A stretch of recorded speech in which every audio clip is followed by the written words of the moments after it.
the reviews for The Last Jedi have been very mixed, I would say.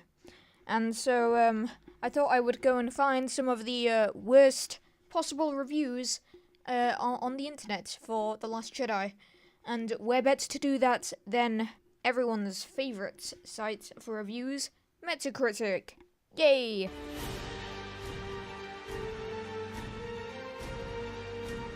So as you can see here, the Metascore for The Last Jedi is at 86, although I think it did decrease to 85 in terms of the critic reviews. However, if we go over to the user score, we have a 4.9. Now, The Last Jedi is not a 4.9.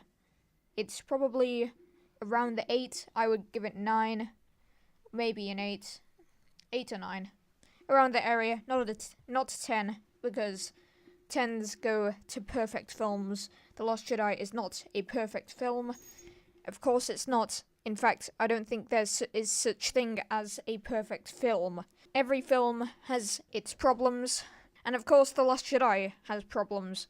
But it also has a lot of great things, and I genuinely believe that those great things deserve to be defended. So we're going to look at some of these negative reviews, of which there are 1,772 of, so we are not running low on reviews today. So let's go. So the first thing you'll notice here is that there are so many reviews which give the film 0. And 0, to say a film has a 0 out of 10 is to say that it has no redeeming qualities whatsoever. To give a film 0 out of 10 is to say this film has nothing. I wouldn't even give Cool Cat Saves the Kids a 0. No, in fact, I would give Cool Cat Saves the Kids a 10. Let's find a better example. I wouldn't give even Food Fight a 0. I would probably give it 1. But, to say that The Last Jedi is 0, it's ridiculous. Look, okay, so I'll start with this one here. Insultingly bad seemed like it was meant to spawn thick pieces and gushing blogs more than anything. Rian Johnson has made an inclusive and diverse movie, but along the way completely forgot about making a good one. So yes, Rian Johnson has made an inclusive and diverse movie. So, why did you give it a 0? I mean, you just pointed out a good thing, and every good thing gets... It earns it something, even if that good thing is hardly worth anything, it's still something. It's certainly not nothing. So Rian Johnson also completely forgot about making a good one, apparently. So this one doesn't really explain why the film isn't good. So I don't really have much to say about it, but you know, it's just completely ridiculous to give it a 0. This movie is filled with plot holes, ignores Star Wars lore, insults classic characters, has no flow, is littered with terrible attempts at humor, has some CGI which is cringeworthy, and does not advance the story, does not make sense. Okay, so let's start with insults classic characters. Honestly, I don't understand the gripe that people have with Luke. I think too many people raised their expectations far too high for the film in general, and particularly Luke Skywalker. They were all looking in Legends like, here, he makes the Jedi Order and then defeats the Yuzhan Vong or whatever. But Legends is different to canon. You want something original, something new, something fresh. We don't need to see Luke Skywalker go around a big, in-your-face, murdering hero. He's separate from all of that. He's like Yoda in The Empire Strikes Back. Yoda, he's above fighting. doesn't kill anyone or destroy anything anymore. He's separate from the First Order and the Resistance and all of that. He's taken a new turn. Has no flow. I will agree that the pacing is a bit weird in some places. I think the stuff on Canto Bites kind of slowed down the story a little bit. It doesn't have no flow. This person has said it has no flow. It has some flow, come on. Saying that it has no flow is ridiculous. In fact, it has a lot more than no flow. It has quite a bit of flow, actually. One event leads on from another. Isn't that enough for you? That's how flow works, surely. It's littered with terrible attempts at humour. I thought the humour was alright, actually. I think it wasn't as in-your-face as Marvel humour. All the humour was believable. It wasn't like something happened and you'd think, oh, well that wouldn't happen if this was actually a thing that happened. It makes sense, really. Does not advance the story. Okay, so at the beginning of the film, the Resistance is quite powerful. It literally begins the film with the Resistance taking out a First Order dreadnought. And yes, they're fleeing from Dakar, but they would have escaped if it wasn't for the First Order's new hyperspace tracking. So obviously they escape briefly, but then the First Order tracks them down. By the end of the film, the entire Resistance is able to fit on the Millennium Falcon. So now they have to build the rebellion or the Resistance from just these few people. So of course it advances the story. The characters are in completely different places to where they were at the beginning of the film. Another complaint I've heard said about this film a lot is that it's forced in diversity and SJW nonsense. Stuff like that. It's just come on, man. They're just characters. Their gender and their nationality of the actor doesn't matter. It's got nothing to do with the plot. Not one thing. At the end of the day, it's the plot that matters. But at the same time, you want to represent everybody, don't you? You want girls, boys, people of all nationalities to be, like, inspired by these characters. So, imagine if they were all just white men.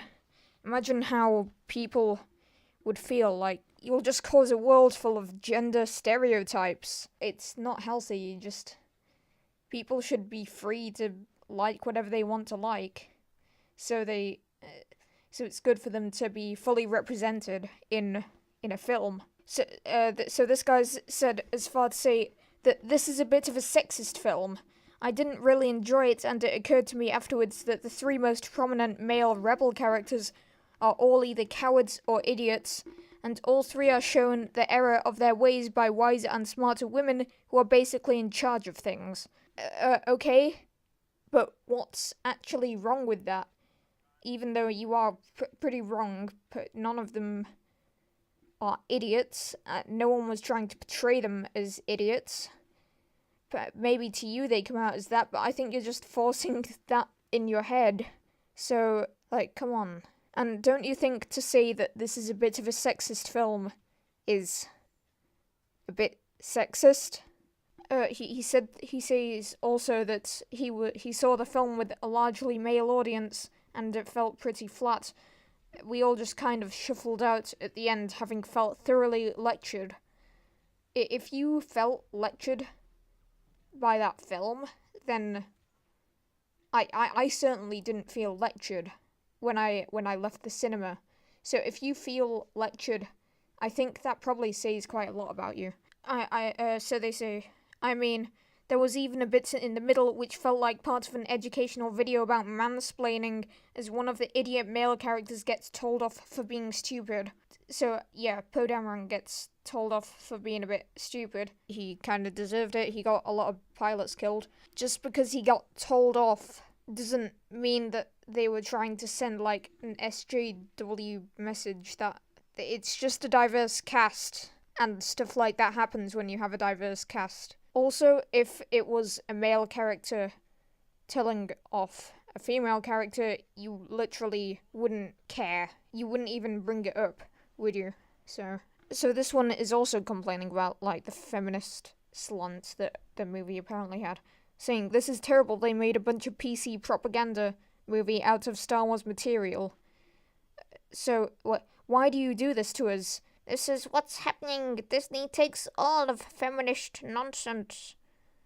A, last sentence didn't really make sense, but B, propaganda. I think propaganda means that, it's not real, like, propaganda posters. "Oh, join the Imperial Army. You need to fight for your empire." No, you don't.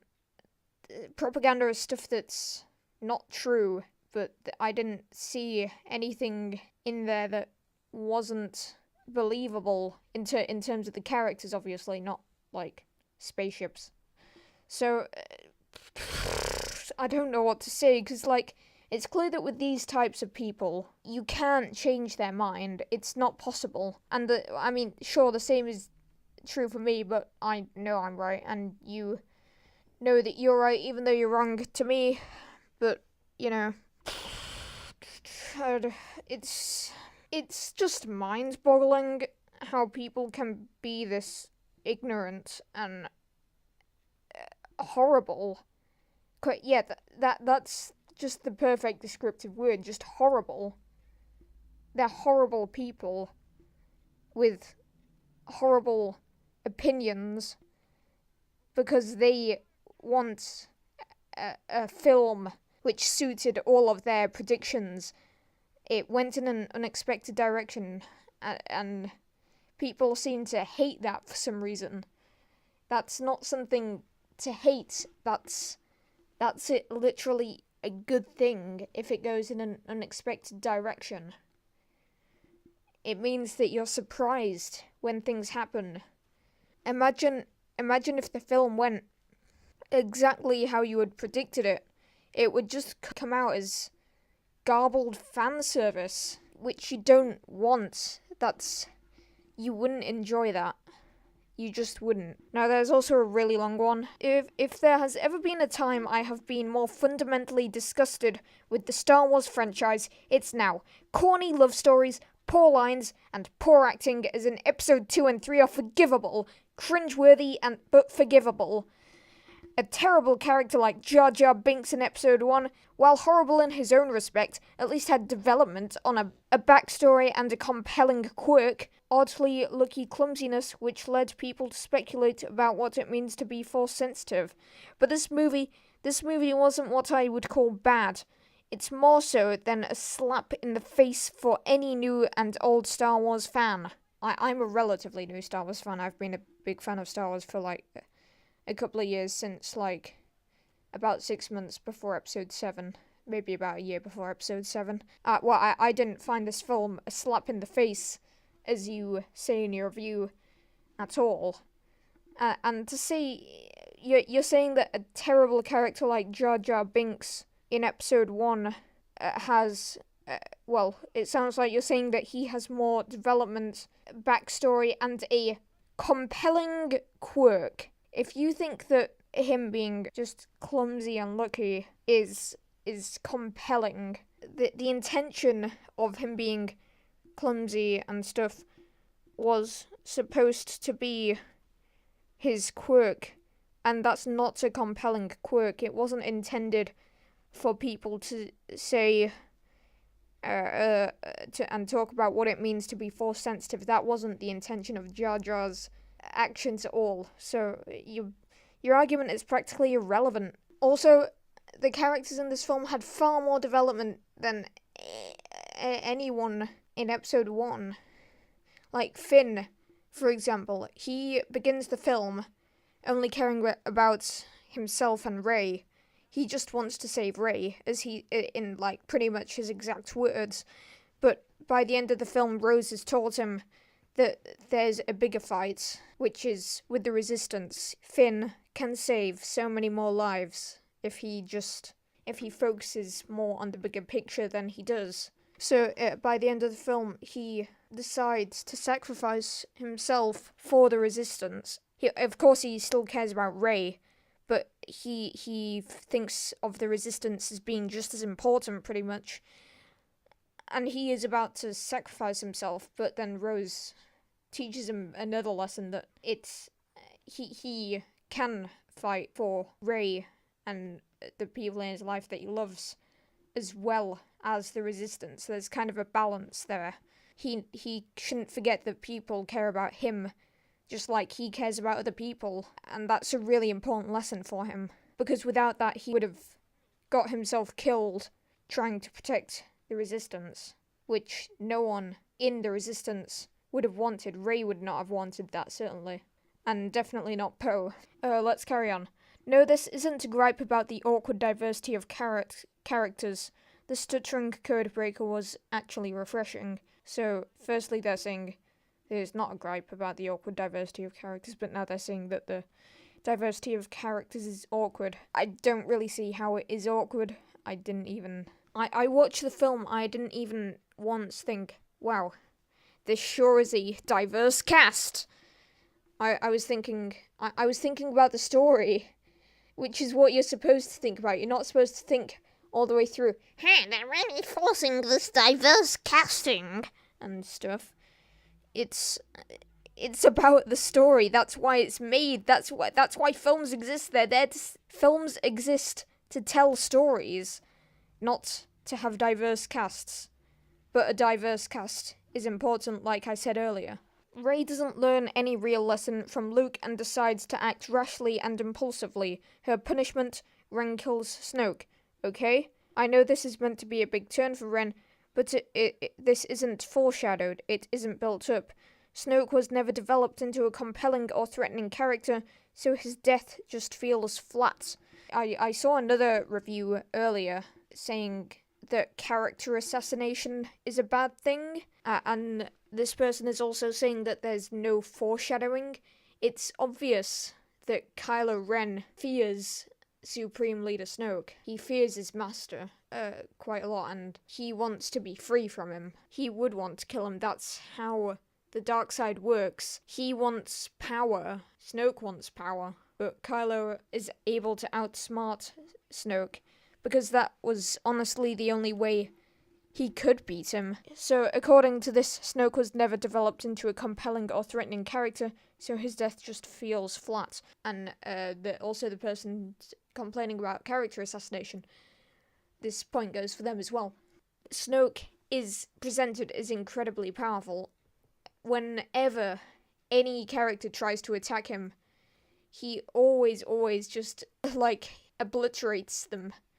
He could obliterate any of the characters at any time he wants. As soon as Kylo Ren tries to attack him near the start of the film, he just zaps him. And whenever Rey tries to attack him, he just treats her like a toy. So, assassination was really the only way that he could be killed. And why is assassination a bad thing also? Like, for example, in Legends, Thrawn gets assassinated. Why was that that wasn't a bad thing, so why is it bad here? It's not.